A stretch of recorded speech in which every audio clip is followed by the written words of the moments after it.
Hello, you guys, and a happy Sunday. Figuring I do a little bit of a yap session, just, some wisdom maybe that'll help somebody.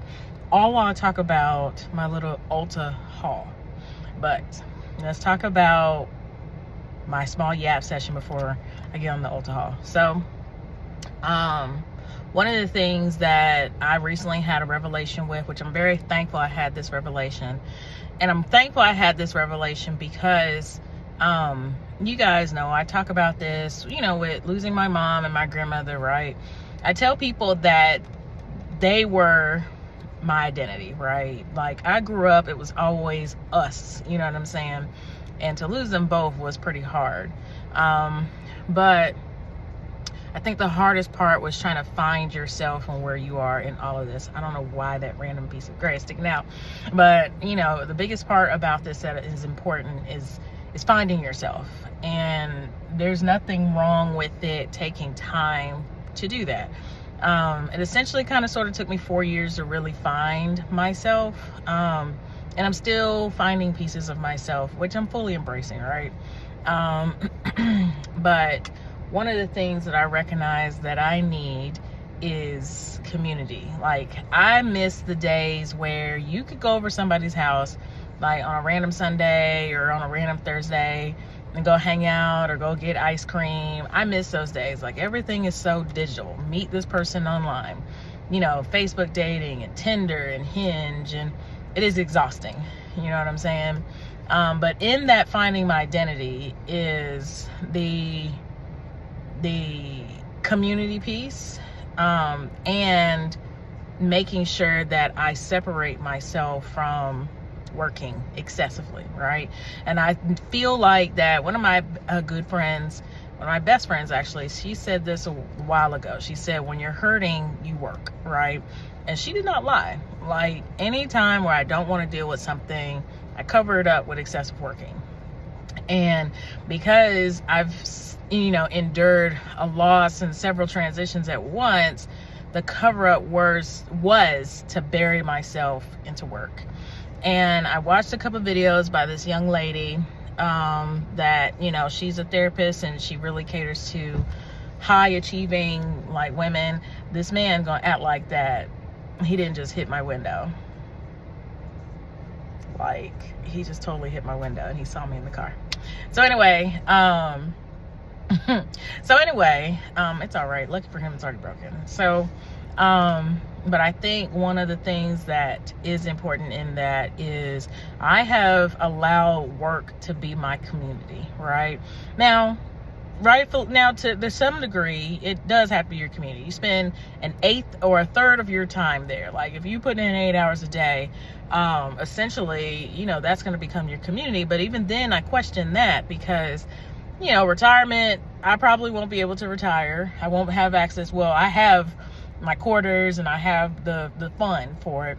But with the cost of living going up on a regular basis and inflation changes, like, I actually earned my 40 quarters before my 25th birthday, and this was essentially back in 2009, 2009 is when I essentially hit that 40 quarter mark.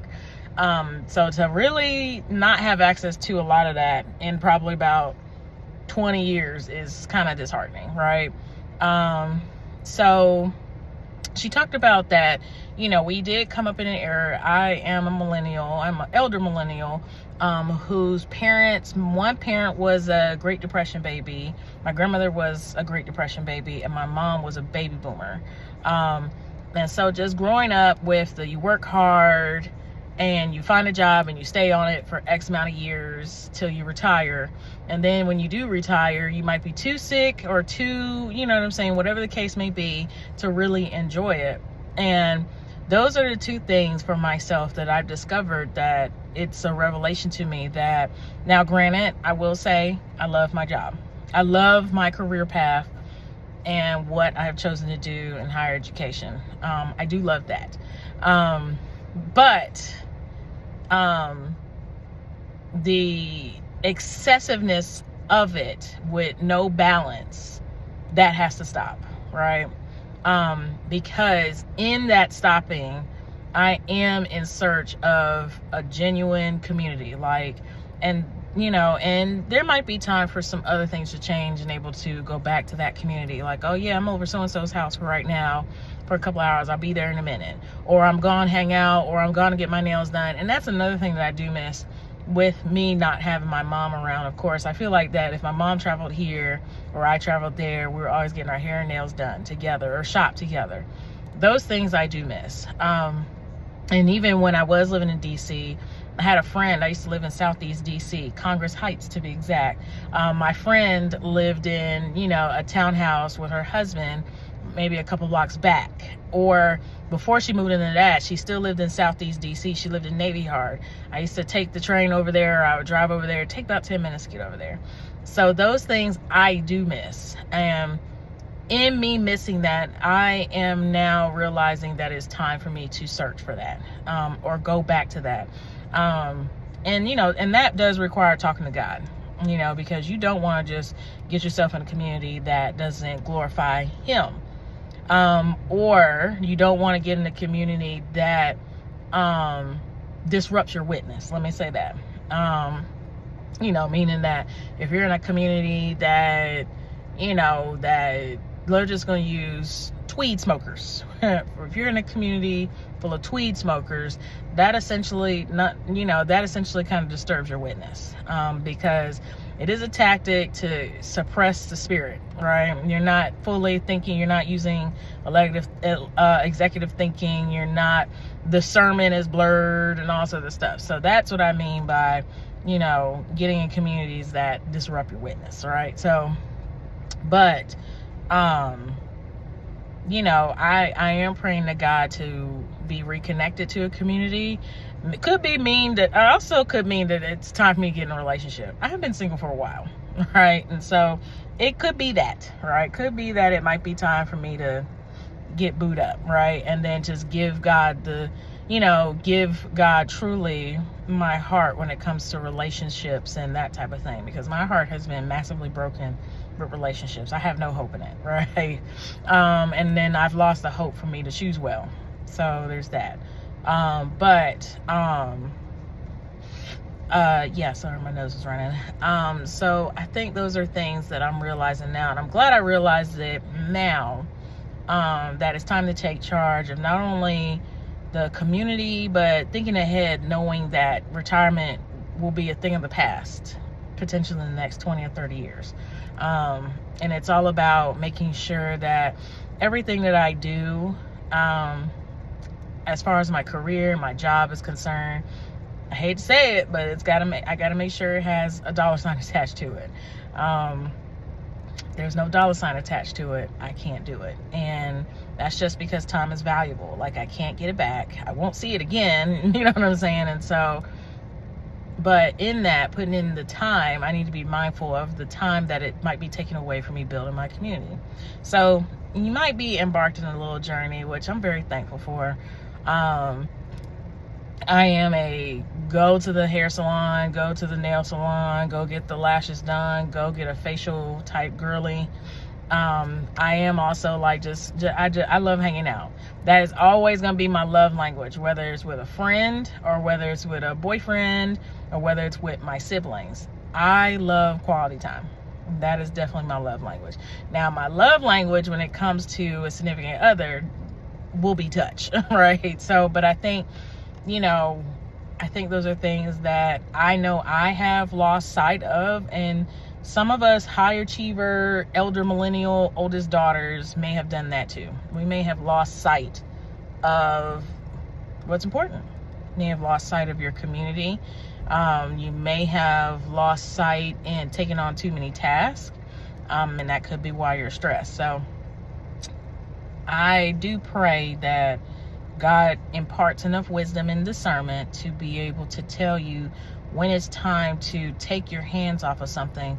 And I feel God pulling me away from allowing myself to take on multiple tasks that I can't manage or it's stressing me out.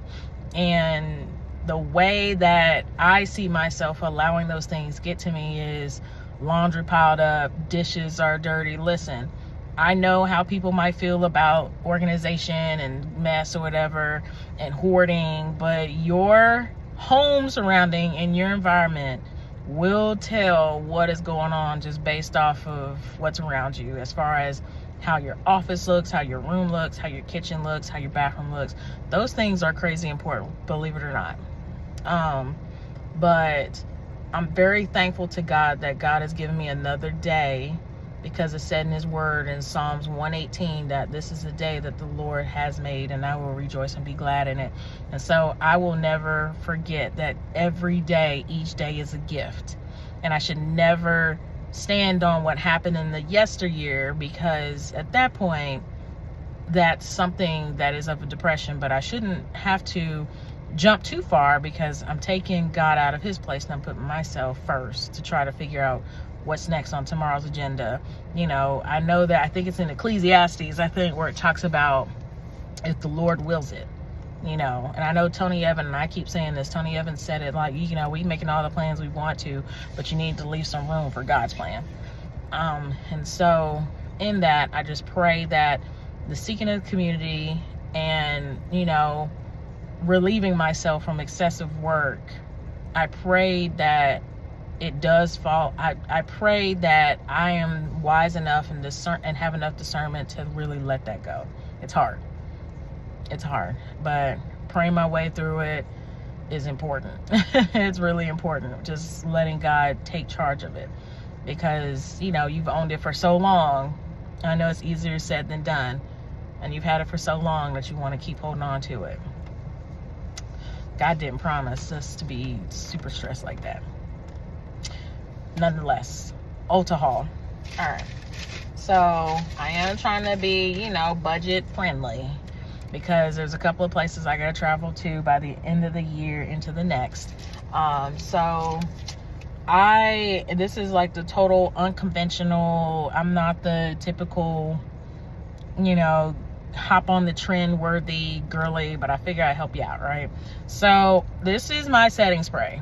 I know everybody is running to the one size, but the Milani setting spray gets the job done just as good, and it is much more affordable, all right? And I have been using this probably since I came to Kentucky, in realizing that at the time where I moved to, there was not a lot of Black-owned makeup when I first came here almost 10 years ago. Now it's almost everywhere, but I accidentally gravitated to this because, yeah. Now, I'm gonna tell y'all, one thing that I did do, and it actually lasted. If I needed to set my makeup to stay, y'all, I used to use hairspray. It's got almost the same ingredients in there, almost. You just gotta wash the heck out of your face. Let me see. So one is finishing, one is setting. They're different, right? And so setting kind of, you know, I kind of do that in between makeup applications, and then finishing just ties it all up. So, and that's where the finishing I used to use hairspray. Lie to you not. Yeah. Brow gel. So I actually ran out of brow gel by Benefit. let me tell you something, and this has been a long time. Benefit to me has the best brow anything on the market. I used to think it was Anastasia. In between lashes, or anytime if I had to go longer than a fill, like I usually go every 2-3 weeks on a fill. But anytime I, miss a fill or go a little longer on the fill, I would get, I know I was just talking about Christian stuff, and I'm about to tell you the name of the lash mascara I used to use. It's called Better Than Sex. Okay, sorry guys. But that was, their mascara was really good. Benefit to me had the best stuff for lashes and eyebrows on the market, hands down. They're the best. But I did get some brow gel from Benefit, Gimme Brow. This one is good too. Yeah. So needed some chestnut. Good old MAC product. Ran out of chestnut. I don't know why I don't have a pencil sharpener. Y'all, I use scissors to sharpen. I use scissors to sharpen my pencils. That I have been doing since college. Using scissors. Like, I just can't, I don't know. And I still do. So, but y'all, I got my pencil down to the gristle. And I had to throw it out. And so I ran out of the Chestnut MAC lip liner. Always use it for red lips. I'm going to wear red lips tomorrow. Or maybe Wednesday. I don't know. Depends on how I'm feeling. I don't know. These are some new combos that I'm looking to try. There was a... Actually, do I want to do that today? No, I don't want to do that today. I was going to say, I'm actually going to go to Macy's real quick and get the...